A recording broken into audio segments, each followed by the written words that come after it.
Au sommet du village provençal de Lacoste, à 1h20 de route de Marseille, se trouve le château de Lacoste, communément appelé le château du marquis de Sade. Cette bâtisse incroyable a longtemps appartenu à Donatien Alphonse François de Sade, sulfureux personnage qui a défrayé la chronique dans les années 1770 dans la cité phocéenne. Le château de Lacoste a été construit durant le XIe siècle et a longtemps été la propriété de la famille des Simiane. Il a ensuite été acquis par le célèbre marquis de Sade, qui y a séjourné de 1769 à 1772, puis une dernière fois en 1778.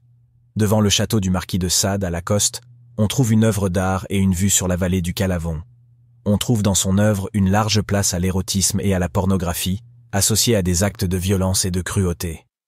Poursuivi sous tous les régimes politiques, il est resté enfermé en prison pendant 27 ans.